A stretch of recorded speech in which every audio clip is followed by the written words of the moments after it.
Welcome back to the Motivational Intelligence Podcast, where we take you inside the minds of some of the world's most accomplished and extraordinary people.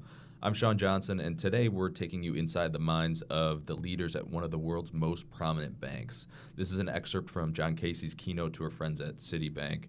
In it, John shares how the most effective leaders think about developing people, the most valuable resource they focus on, and the true definition of success. It is edited for clarity and confidentiality, but we're giving you some of the best parts of this talk in this episode. So if you are a leader of people, this episode is for you. Please enjoy.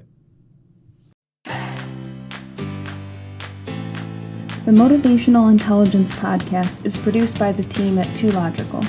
Too Logical is an international corporate training firm and the world's leading expert in motivational intelligence, which is the ability to understand, manage, and change the motives people have. Too Logical offers over 30 different keynotes, workshops, and full training courses to small, medium, and large Fortune 500 companies in 53 countries, a lot of which you're probably familiar with: Pfizer, Bank of America, GE, Constellation Brands, P&G, and more. All solutions are completely customized, and the feedback from these sessions will blow your mind. If you have any training or speaking needs or just want to say hey, head over to toological.com.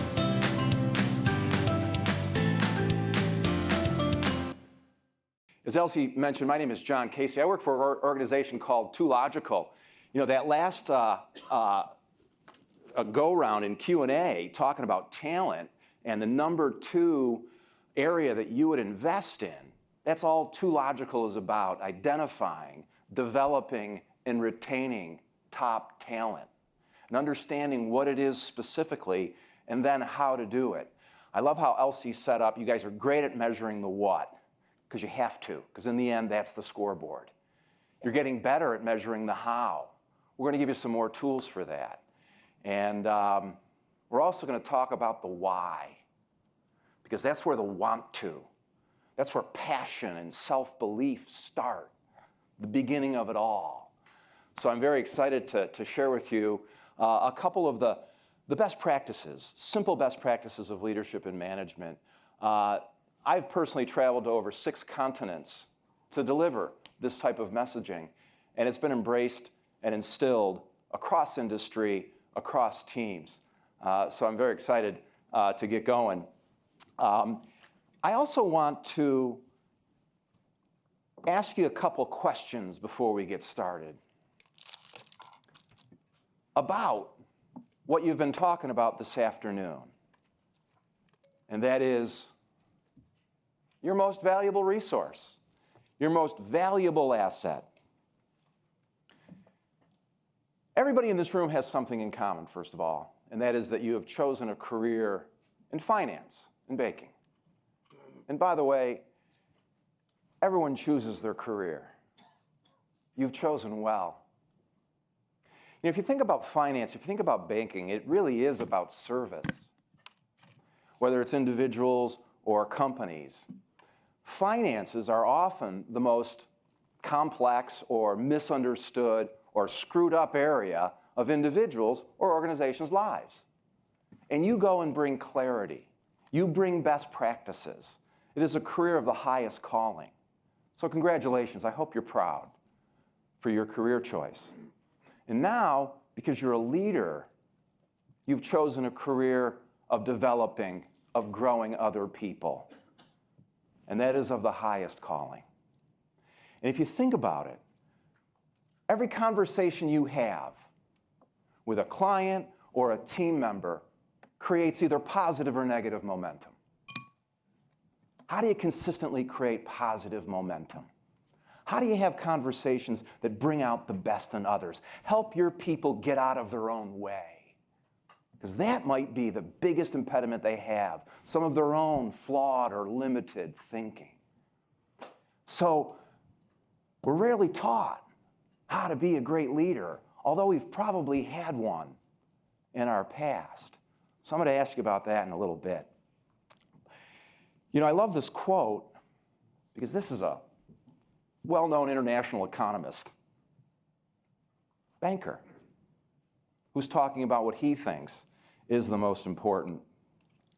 So here are a couple questions to get us kicked off. Can we be better next week than we are this week? Yes, I hear a lot of yeses there. Why? Why can we be better next week than this week? Because we can learn. Yeah, we can try new things. We can make mistakes. By the way, what have you learned more from in your career? Mistakes or successes? I guess they're okay. I guess they're okay. All right, so we can be better next week than we are this week. Is this ability, we call it unlimited potential at 2Logical, is this ability to access and leverage our unlimited potential, is it born to all or just a select few of us? Oh, so it's born to all, including everybody on your team. Why doesn't everybody access it, though? What's the missing ingredient? What's that? Yeah, sometimes unconsciousness. Self-limitation. Self-limits. That's what's stopping people. What's the antidote, the cure? Passion, belief, leadership. Exactly. So we can get better. Everyone is born with unlimited potential. It takes a catalyst, and that's probably leadership to pull that out. I want to ask you a question about your people. And well, first of all, a simple series of questions, more rhetorical than anything. Who do you do your best coaching and on your team? Who do you do your best coaching and mentoring with, and why? Think about that individual, because it's probably safe to say we don't coach and mentor everybody the same. But who do we do our best with? Who do we do our best with, and why? One who listens. Often, the answer is the one that thinks the most like me. The easy one. The peak performer. Maybe that's who we're giving our best to. And maybe others we've just kind of, But if you think about it, what employee, what client, what project will cause us as leaders to be better? It's probably the employee that's the least like us. It's probably an employee from a different generation or a different background or a different culture. Because we have to be innovative. We have to be creative in our leadership with them. And sadly, far too many managers look at that person they don't understand and they put them in a box. Oh, they're just a blank, or they can only do blank. And you know, it's funny, if we've picked somebody that we do our best coaching and mentoring with, probably unconsciously, I bet we're more patient. I bet we give them more opportunities. I bet we're quicker to forgive. And that one we can't figure out, that one that frustrates us, we probably have less patience and less forgiveness, and we probably provide less opportunity. So maybe what we've thought about that difficult employee, that difficult project, or that difficult client, maybe that's wrong. By the way, how many parents do we have in the room? How many of you have kids? That's a lot of hands. You know, I have two. They're both boys. They're both teenagers. They're both from the same gene pool. They're completely different. And I can't figure one of them out. I have gotten on a first-name basis with all the vice principals at all of the schools he's ever been to. See, my first son is a wonderful man. He's 17, but he's a man. He's mature. He cares. He hugs me and says, "I love you," every day I see him. He thinks ahead. He cleans. He structures. He cares about others. He's the easy one. It's my second son that is actually making me a better dad. Because I can't figure them out, and I'm trying. And I'm being innovative, and I'm being creative, and I have a bond with him because I'm a second son of a second son of a second son. You know, when he was 5 years old, I was trying to explain to him. I said, you and I, Patrick, have a bond that Jackson and I will never have. We're both second sons. We both had older brothers. And you know, remember Papa? Remember him? My dad passed away a few years ago. I said, he was a second son. And you never know his dad, but his dad was a second son. Second son of a second son of a second son. You know what that means? We get no land. And then I realized I'm trying to explain primogeniture to a 5-year-old. But needless to say, what can bring the best out of us may not be what we think. So, next question, show of hands on this one. How many of you have ever gone above and beyond? You put forth extra effort, discretionary effort, to help someone that you worked with but didn't report to? Show of hands. How many have given discretionary effort, gone above and beyond for somebody that you didn't report to, and expected nothing in return? That is almost all the hands. Why? What caused that? We're going to go deeper into that question right there because there's gold in that answer. What caused you in your career to do something you didn't have to?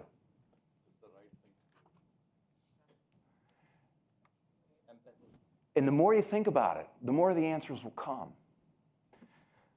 So, as I said, my name is John Casey. There's my email address. I'm going to introduce you to the workbook in just a second, where my contact information is. So, and this is going to be a very interactive section. I love how the fact we got the microphones at every table. And continuing with the thanks, Naveed and Kristen and Elsie, thank you for the hand of faith that you've extended to Too Logical.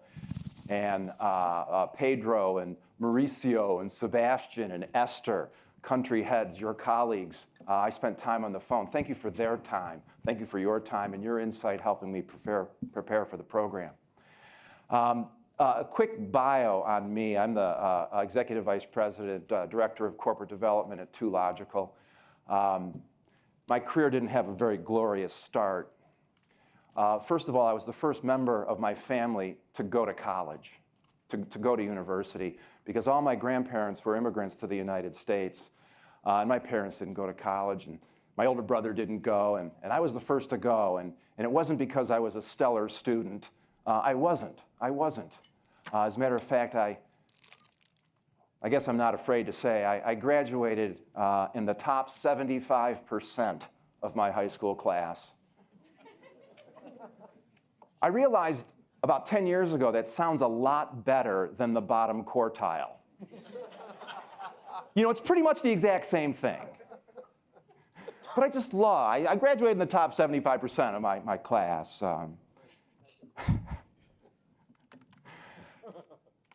You know, the only reason I got the university is because I could chase a football. And for most of you, you know what that means. It's a round thing.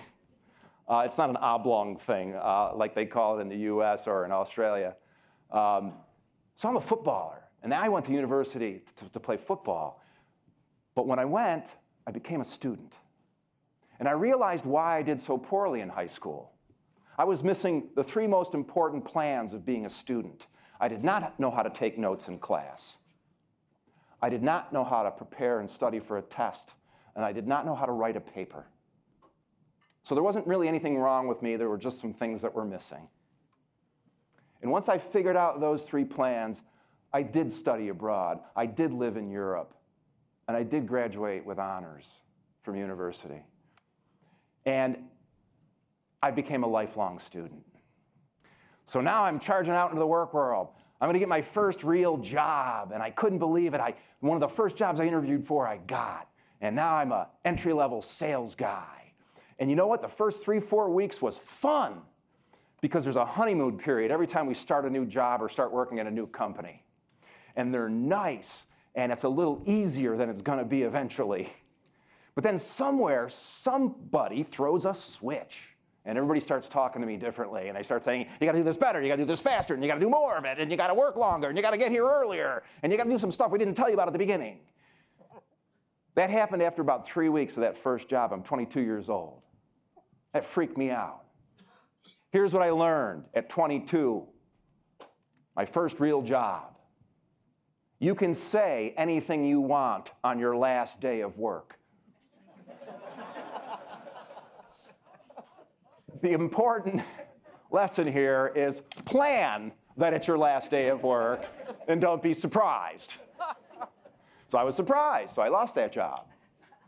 So the next job I start, I learned that lesson. So when they flipped the switch and the pressure came, I didn't freak out like I did before, but I didn't like it.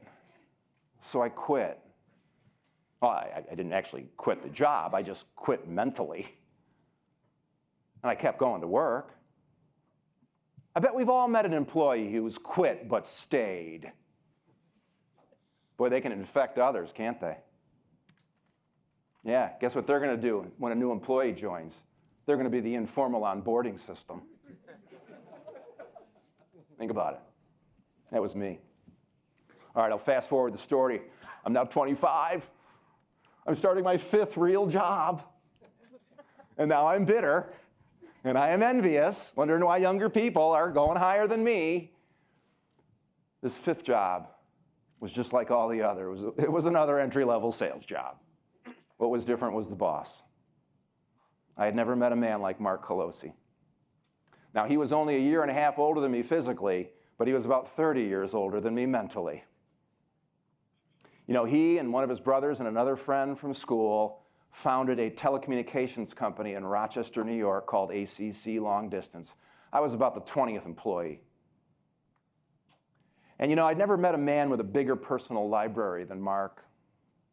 As a matter of fact, his office was filled with books and tapes. They were all primarily about one topic: personal development, growth. He let me borrow these books and audio tapes, and we would talk for hours after work about the strategies and principles of success and how this person or this company came out of nowhere and seemed to build a life filled with abundance. He peeled back the mystery. We talked about how. We talked about why. And I'll never forget those conversations. They really changed the trajectory of my career. And every once in a while, Mark would go into talking about his goals, his dreams. And he said to me one day, I'm working there about maybe 6, 7 weeks. He goes, Johnny, we had one office, Rochester, New York. He goes, Johnny, you know what we're doing next? Buffalo. Open up an office in Buffalo, then Syracuse, then Binghamton, then Albany. These are all cities in upstate New York. And he goes, that'll probably take about 15 months. And he goes, after that, we go to the street. He looks at me and he says, John, you know what an IPO is? And I said, yeah. Bzzz. I was not an economics or business major. I had no idea really what an IPO was. He goes, great, you know the difference between a public and a private corporation? I go, sure. Zzz.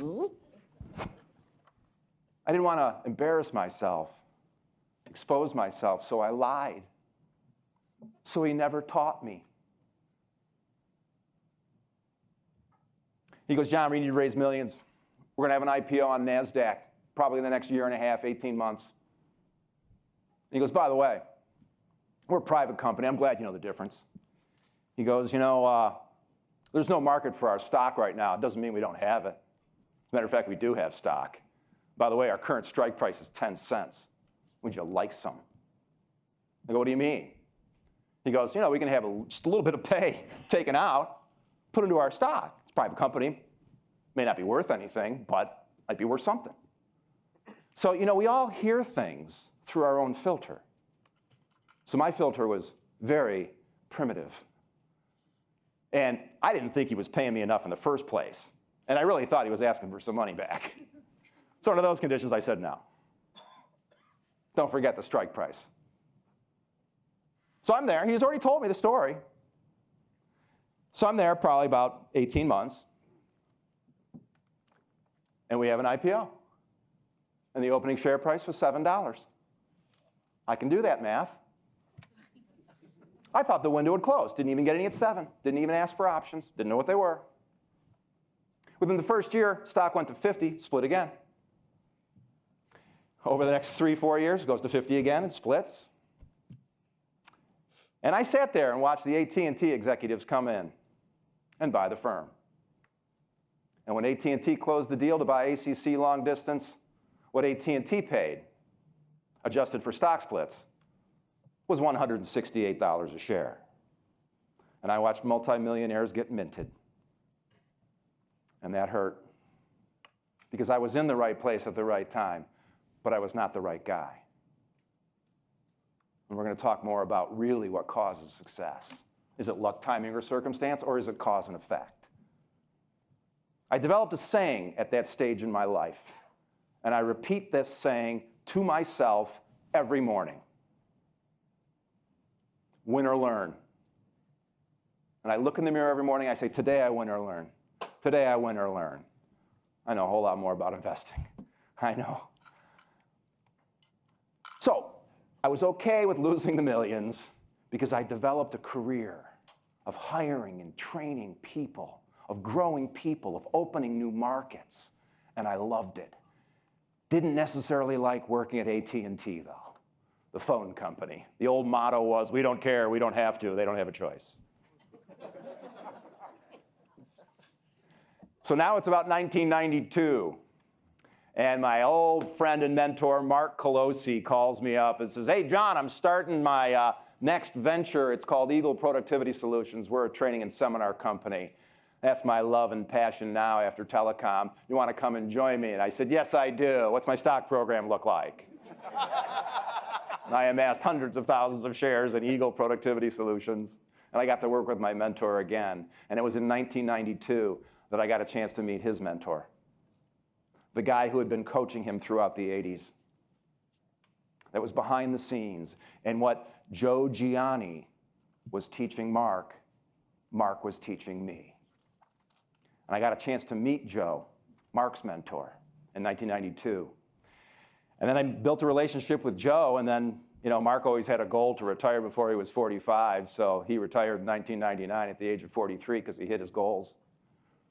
So I stayed at Eagle for a few more years. I loved training and developing folks, and I was a vice president and a big owner. But I didn't feel the passion, the desire. In about 2002, Joe Gianni, Mark's mentor, called me up and said, hey, Mark and I have been discussing your next career move. Would you like to come and work at 2Logical? And after some talk, we made an agreement. Hey, Joe Gianni, please stand up. Our president and CEO, my mentor, our founder, said, he's not going to miss this. He's not going to miss this. So thank you again, Joe, as always. So powerful conversation about how to become the best. And it's going to be simple and straightforward. And I want to start with a quote from a cultural anthropologist, because we're going to talk a lot about culture. Whether it's Apple or Alibaba, they all start with just a couple of people on the same game page. Not only at the mindset or skill set level, but also at the activity or process level. And they think alike. They share a mindset. They share a focus. And then they make something happen. And it's magical. And whether it's a small group at Citi that develops a new program, or maybe it's a small group at Citi that finds a new way to engage clients and become very intimate with their business and to get that trust that's needed to take your guidance. So everybody's got one of these on the table, I hope. There's a number put out. There's a whole bunch of stuff in here. We packed a lot in here. We're not going to get to it all, but it's really simple and self-explanatory, so hopefully you can take some time and energy as you go through it. You know, we know that the shortest pencil is better than the longest memory. So if you get any great ideas in the program about growing people, developing, building relationships, growing, retaining, identifying talent, improving voice of the employee scores and voice of the client scores. By the way, here's another question for you. What do you think comes first? Improving voice of the employee scores or improving voice of the client scores? The employees, huh? Good, good. You know, I like having a pen and pad handy because I think the biggest challenge with innovation is not that we don't get any ideas. I think we get ideas, but at the wrong time. Do most of your good ideas come at the wrong time? Like right in the middle of something else?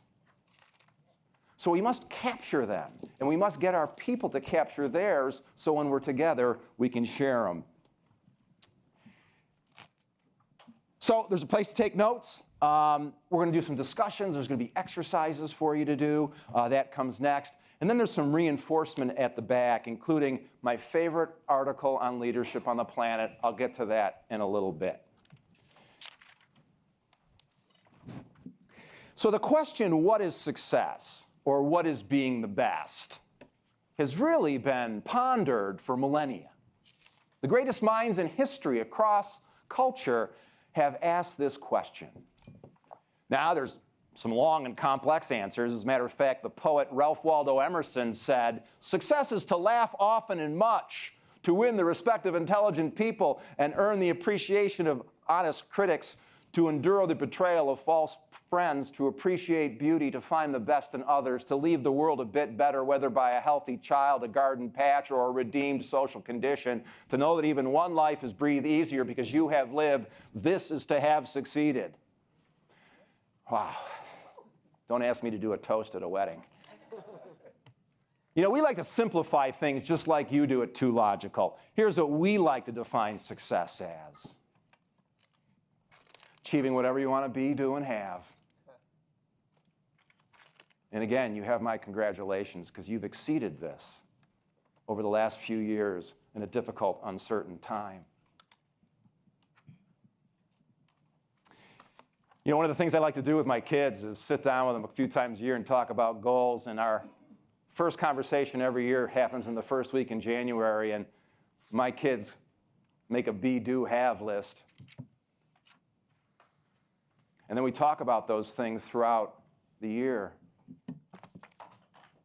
Another thing I like to do with my children is find out what's going on. So at a very early age, me and my wife started talking to our children this way. At the dinner table, we play a little game called high-low, where everybody gets a turn and we go around the table and we talk about the high point of the day and the low point of the day.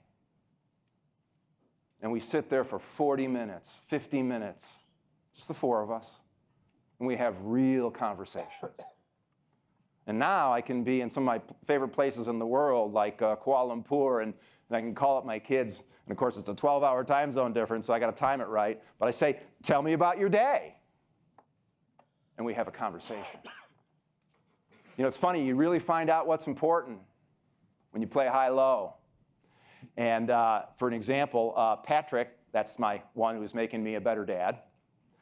A number of months ago, I said, and I'd already gotten the phone call earlier in the day, and I said, "Patty, tell me about your day." He goes, Dad, I made Catherine laugh." That's the girl he's sweet on. That's the girl he says, "She's my girlfriend. She just doesn't know it yet." Like the way he's thinking. And he says, "I made Catherine laugh." And I go, "Great. Was it a nice belly laugh? Was it nicely timed?" He goes, "Yeah, Dad. She looked right at me, smiled, and laughed." And I go, "Okay, what was the other part of your day?" He goes, "Well, I was sent down to the principal's office again for speaking out in class." I said, "Were these two things related?" He said, "Yes, they happened right after each other." And then I looked him in the eye and I said, "Was it worth it?" And he said, "You bet." Now, his brother would have never done anything like that because he would be afraid of punishment. This other one is not. He needs to be led and managed differently because we don't coach and mentor everybody the same. So you think about success very clear and specifically. So let's talk about the best. Let's talk about the best. When you think about your best employee, the one you'd like to clone, when you think about the people that you admire or respect, what are their qualities? You know, if you take a second on page 3, because I'm going to ask you for some feedback, write just down 2 or 3 qualities you'd like to interweave into the culture of your teams. What are 2 or 3 success qualities, qualities of the best you'd like to see in everybody? What do you got? Understanding. Understanding. Knowing why. Hopefully, they understand why we're asking them to do what they do. I love it. Understanding. Awareness. Who's got another one? Grab the microphone. Shout it out.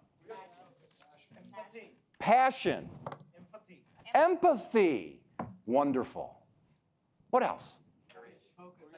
Focus. Laser focus.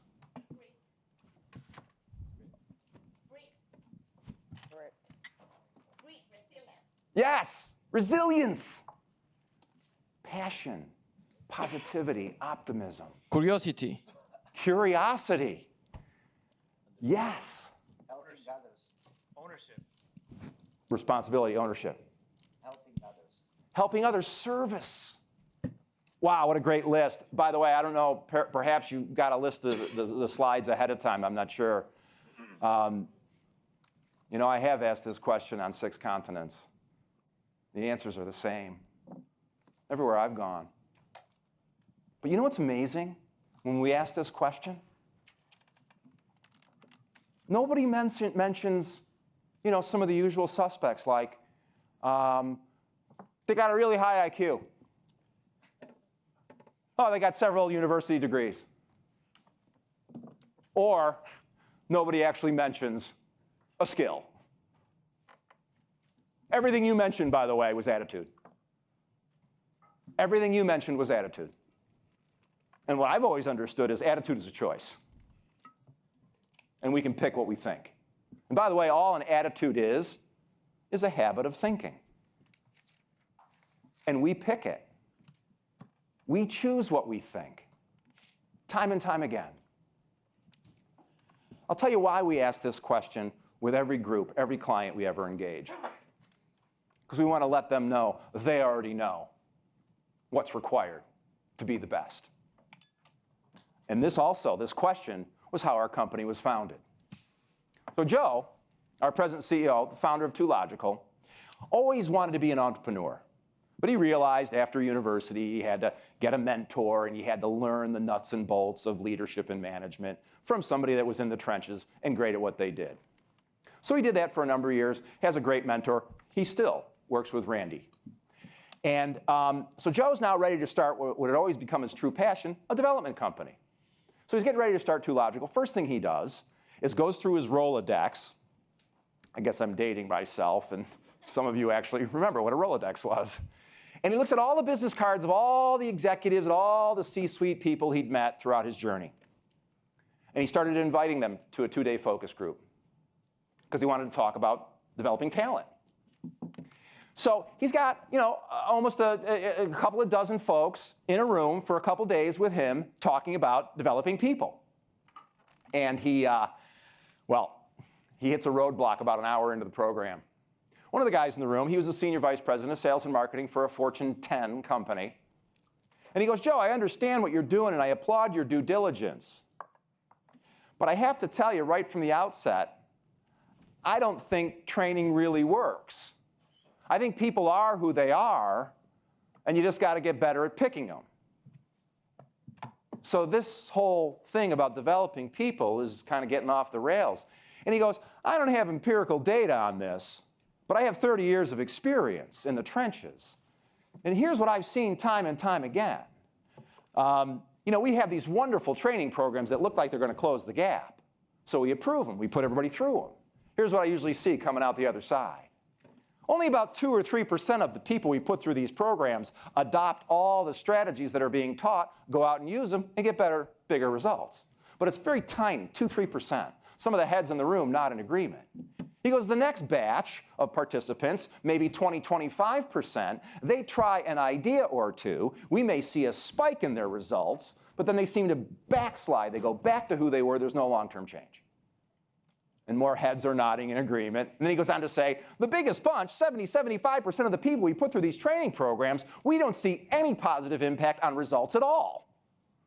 We might see an improvement in morale because we take them out of the day-to-day grind, but we see no positive impact on results. This has led me to believe that training doesn't work.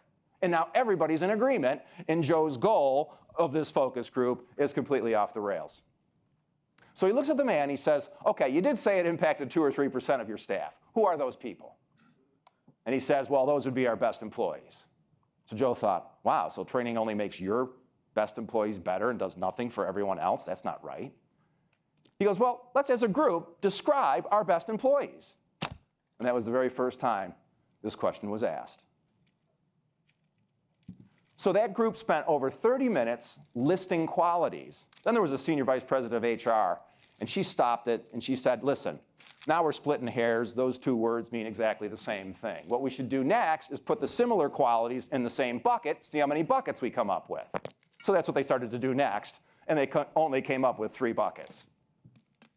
I'm going to share with you the 3 buckets and remind you parents and grandparents that these things are probably not being taught to your kids in school.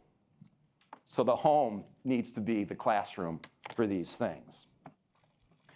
And the first set of qualities that executive group all agreed on was that their best employees accepted 100% responsibility.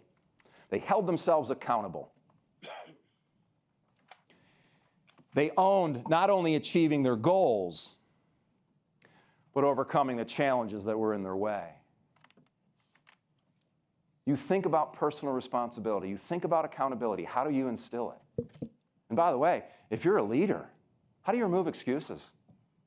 How do you create a culture where there are no excuses? It's all tied to this. You know, personal responsibility is the foundation of the best. The actual bedrock foundation of being the best.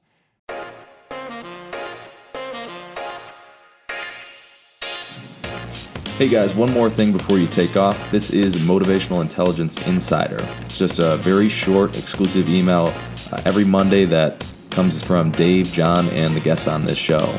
This is the only place they share their very, very best stuff, and it's delivered right to your inbox every single Monday. This could include exclusive tips for upping your game, articles they're reading, videos they're watching, stories from the road, and on and on. It's the best way to kick off your week, and this content comes directly from Dave, John, and the guests, and is only available to subscribers of Motivational Intelligence Insider. So if you want these guys and gals to email you their best stuff, go to 2logical.com/insider. That's the number 2logical.com/insider, and drop in your email. And if you do, I hope you enjoy it.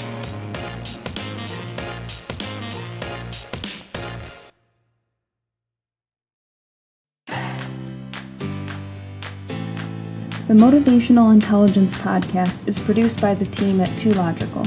2Logical is an international corporate training firm and the world's leading expert in motivational intelligence, which is the ability to understand, manage, and change the motives people have.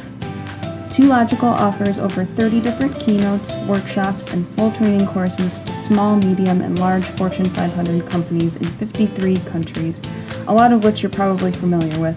Pfizer, Bank of America, GE, Constellation Brands, P&G, and more.